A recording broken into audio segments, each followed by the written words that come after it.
নমস্কার, আমি অর্পিতা চলে এসেছি নতুন আরেকটি রান্নার সাথে। আজ কিন্তু আমি একটু অন্যরকমভাবেই ঝিঙে আলুর এই রান্নাটি দেখাচ্ছি। সবসময় যেভাবে আমি রান্না করি সেভাবে কিন্তু একদমই না, একটু আলাদা প্রথমেই বলছি। তো ভিডিওটা স্কিপ না করে তোমরা সম্পূর্ণ দেখতে থাকো, আশা করছি ভীষণই ভালো লাগবে। আর যারা এখনও আমার চ্যানেলটি সাবস্ক্রাইব করোনি তাদের অবশ্যই অনুরোধ করবো, প্লিজ চ্যানেলটি সাবস্ক্রাইব করে বেল নোটিফিকেশানটা অন করে আমার পাশে থেকো।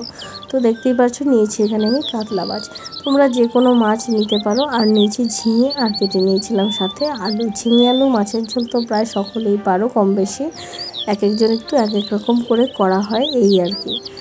তারপর দেখতেই পারছো মাছগুলোকে কিন্তু সরিষার তেল দিয়ে আমি কড়া করে ভেজে নেব প্রথমে মাছগুলো কিন্তু। আর রান্নাটা কিন্তু সরিষার তেলে করার চেষ্টা করবে, তাহলে দেখবে এর টেস্ট হয় ভীষণই ভালো। একটু কম তেলেও রান্না করলে এর স্বাদ হয় ভীষণই ভালো। তো মাছ ভেজে নিয়ে ওই তেলে কিন্তু কুচনো পেঁয়াজ দিয়ে দিলাম। পেঁয়াজটা কিন্তু যতক্ষণ না একদম ব্রাউন কালার হবে ততক্ষণ পর্যন্ত ভাজতে থাকবে, তাহলে পেঁয়াজের যে নিজস্ব স্বাদ রয়েছে সেটা কিন্তু তরকারিতে ভীষণ ভালো লাগে। তারপর দেখতেই পাচ্ছ কিন্তু ব্রাউন হয়ে গেছে। এই মুহূর্তে দিয়ে দেবো কেটে রাখা আলু আর ঝিঙেটা। আলু ঝিঙেটা দেখতেই পাচ্ছ কীভাবে কেটেছি। তারপর দিয়ে দেবো এখানে নুন আর হলুদ দিয়ে নাড়িয়ে চাড়িয়ে কিছুক্ষণ সময় ধরে কিন্তু ঢাকা দিয়ে দিতে হবে। সামান্য ঢাকা দিয়ে দেবো, আবার উল্টিয়ে নিয়ে এভাবে করে একটু সময় ভেজে নেব ঝিঙেটা নরম হয়ে যাওয়া পর্যন্ত।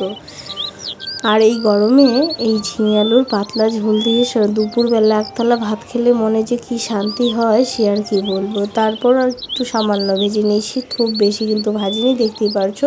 এরপর দিয়ে দিলাম মশলা, কয়েকটা পাকা লঙ্কা এবং জিরে ধনে সব কিছু একসাথে কিন্তু মশলাতে দিয়ে মশলাটা ভালো করে কষিয়ে নিতে হবে যতক্ষণ না পর্যন্ত তেলটা ছেড়ে আসছে। দেখতেই পাচ্ছ তেলটা কিন্তু একদমই প্রায় ছেড়ে গেছে। সেই মুহূর্তে দিয়ে দেবো হালকা করে ঝোল। তো খুবই সহজ রান্না, আর এভাবে যদি রান্নাটা করো তাহলে ভীষণইভাবে সকলে পছন্দ করবে। এই হালকা পাতলা রান্না হলেও কিন্তু স্টেপ বাই স্টেপ রান্নাটি করলে ভীষণই সুস্বাদু হয়।